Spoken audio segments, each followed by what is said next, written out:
Hey there viewers, and welcome back. Today we're going to take a look at how to install a CV axle, or just an axle, in this front wheel drive. I think it's a 2001 LeSabre. First let's start with the diagnosis.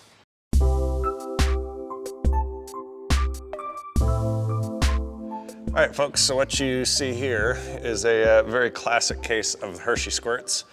You can see the kind of very distinctive watery looking grease coming out of the boot. It's kind of raining down. Usually it is slung all over on the underside here of the car, side of the transmission, whatever. If you catch them early enough, you can do a reboot where we'll replace this boot. It does typically involve removing the band and all of that other stuff. So you pull the axle out anyway, but for the price that these axles are, it's just gonna be cheaper to replace that in a shop environment. So I will show you how to wing a boot on it, probably in a separate video, but this video is gonna be just, you know, the simple axle swap, if you will, with a new unit. All right, folks, so the procedure on this car shall not just be confined to this vehicle.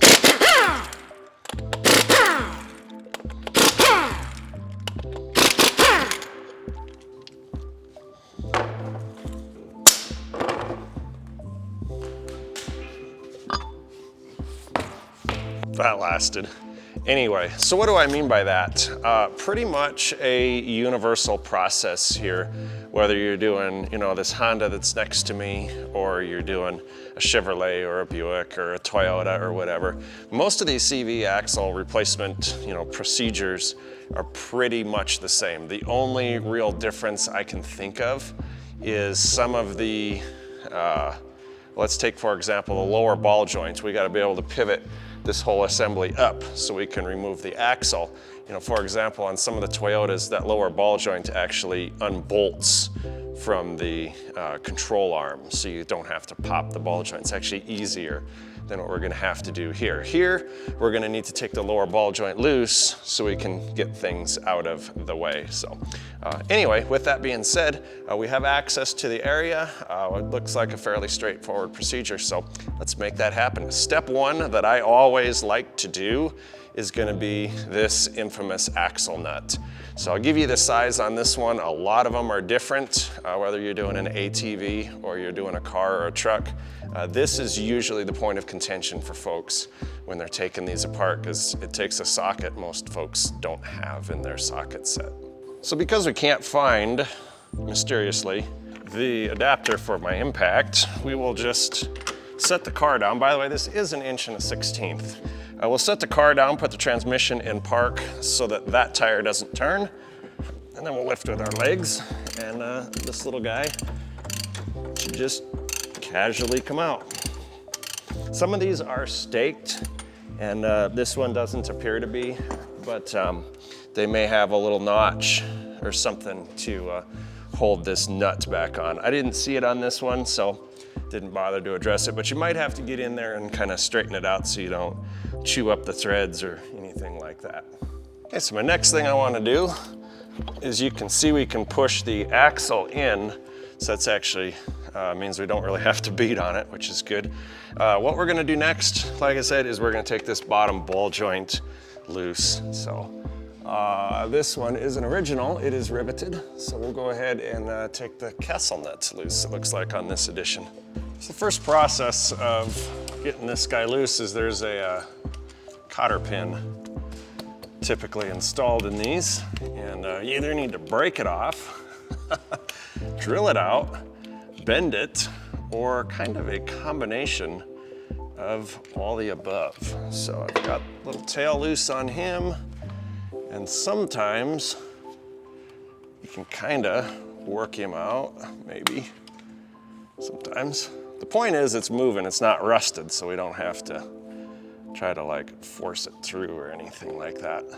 Okay, gives me a little tail to bite on. Oh yeah. Sometimes you can break off the end and kind of pull it through. So this one's gonna come out roll style. Next, oh yeah, wasn't even as tight as I thought it would be.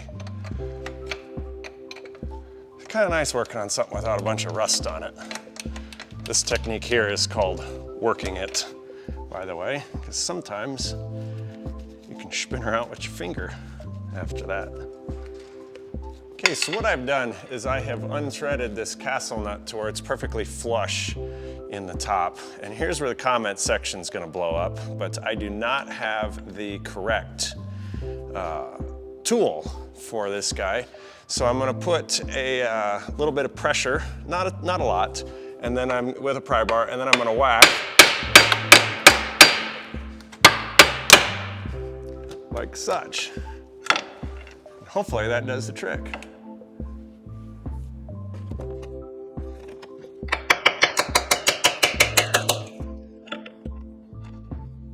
Gotta get the perch just right.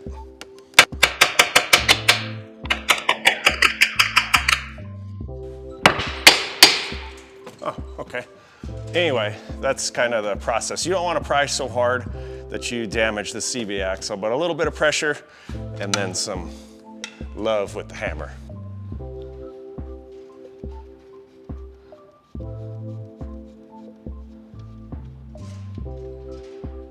All right, now what we got to do is, with the nut loose, which fell out, I will just put it here, is we're going to pull down just with a pry bar, kind of hard, basically hang from it, and that's going to let us pull our ball joint out, and so we have this guy here now flopping in the breeze.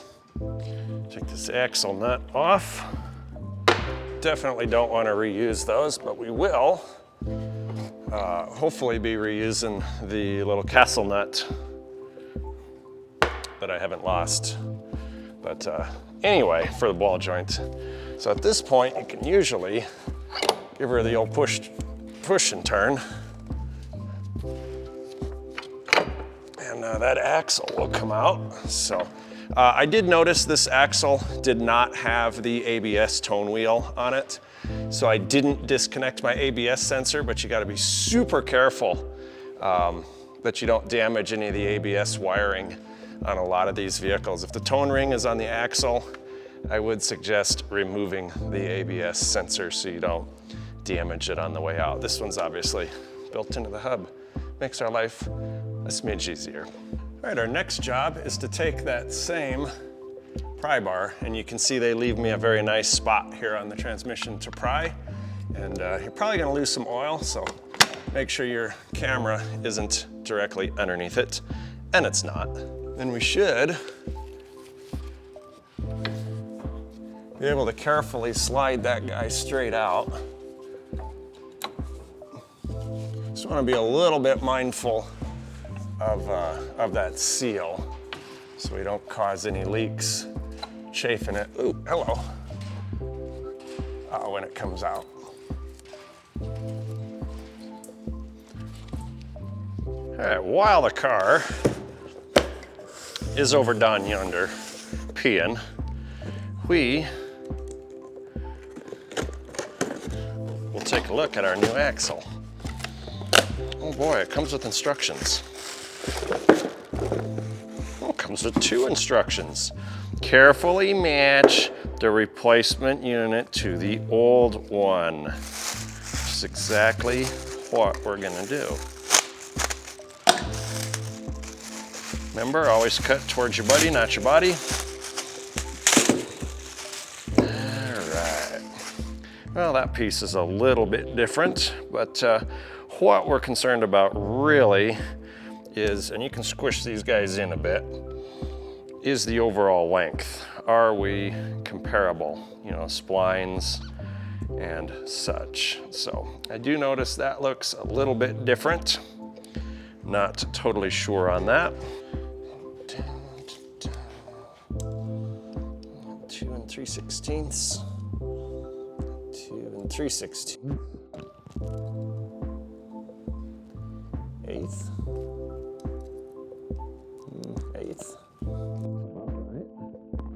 Seal surface probably isn't super critical. All right, so we're going for it. And our next step, little tech tip Mima taught me, is we are gonna pack this little snap ring with Vaseline. Okay, I'm using Vaseline because it's going in a transmission and it's, you know, Transgel or whatever would work. But either way, we want it to stick, hopefully fairly good, in the center position so it's not all flopping in the breeze. And that's really gonna help us to slide it into the differential inside the transmission significantly easier than if we just kind of gave it the whirl to try to slide in. So we're also gonna lube up this area really good here. Okay, and then we will kind of, as best we can, center that snap ring about like that.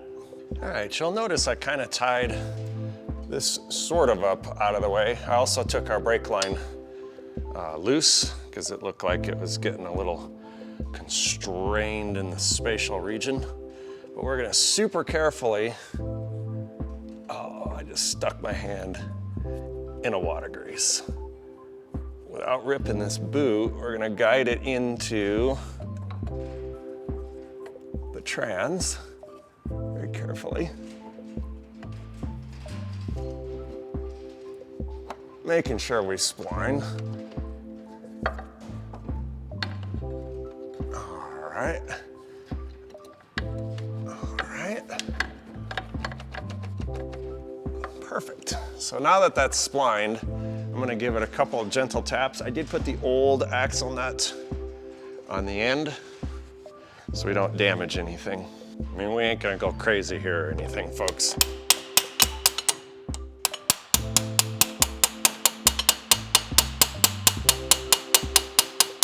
It's basically gotta compress through the grease.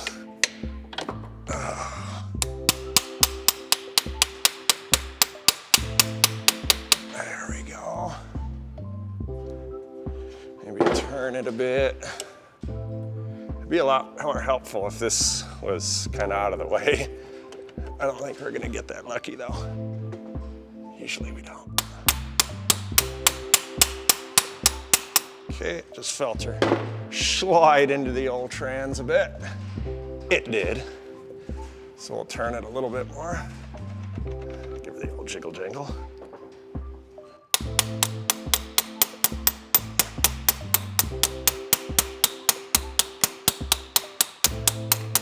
Okay, she's feeling pretty solid. All right, the next thing we're gonna do is what I call test it. And that's where you grab the axle and you should not be able to pull it out with your hands. So that's stuck in good. And you can see I have a little bit of side to side movement in that axle. So it's definitely snapped into the differential, which is exactly what we want.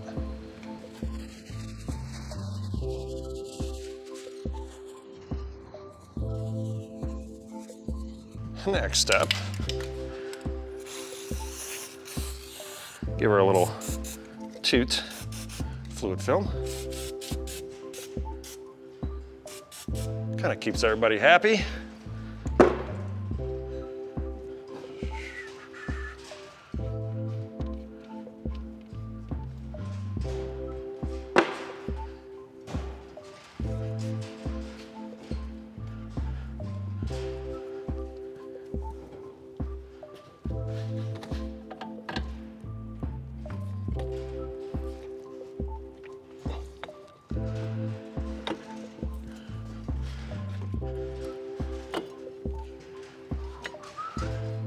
Get some bend on the old fandangle here. There we are.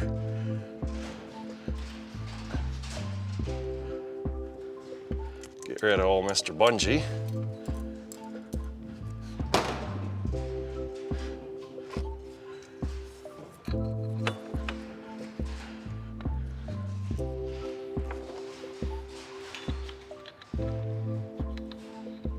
Thread him on a couple of turns just to kind of keep everybody at where they ought to be. All right, I like it. Perfect. That guy's good. Looks like all I gotta do is the whole bend and pry.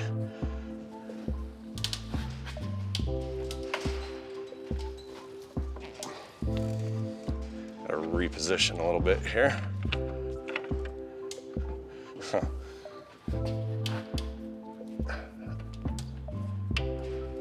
Get it in the hole.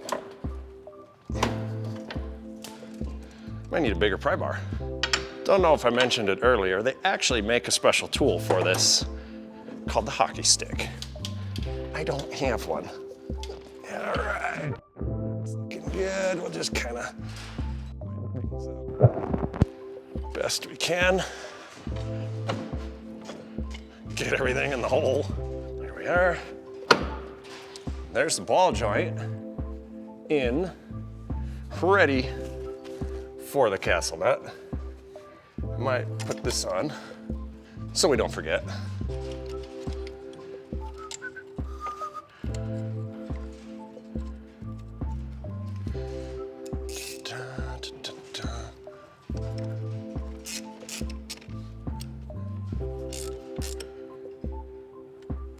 That's exactly where we want. Well, it's not pulling out of the transmission or anything, so that is good for later.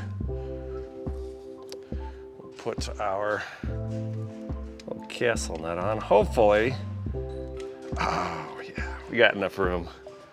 We got enough room to be able to sneak that guy on there, barely. And for those of you following along at home, the little hole where the cotter pin went, I put it there. Before you put this together was your opportunity to turn that in such a way that you feel it will be easiest, you know, for you to access. So I'm just gonna put some shmoo on the old threadaroo.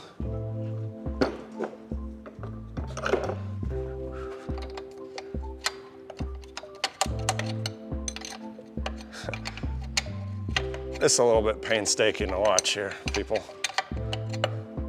Limited access. All right, there it goes, kinda.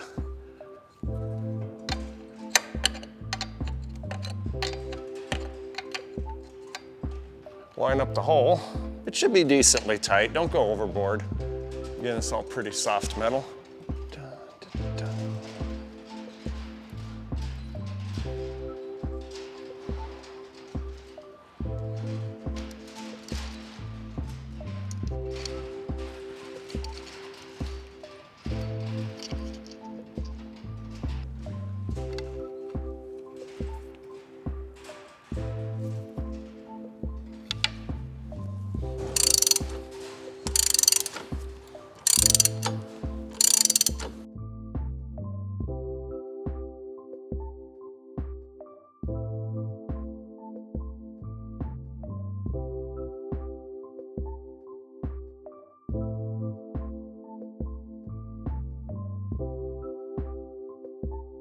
Well, there you got it, folks. That is how you replace an axle in your 01 LeSabre. Again, it's a pretty common process for a lot of vehicles out there. Just make sure you torque that axle nut, put a new key in that ball joint, in that castle nut, and all of that other good stuff. Don't forget to check your automatic transmission fluids. So I'm gonna finish this repair up with a short little toot around the lot.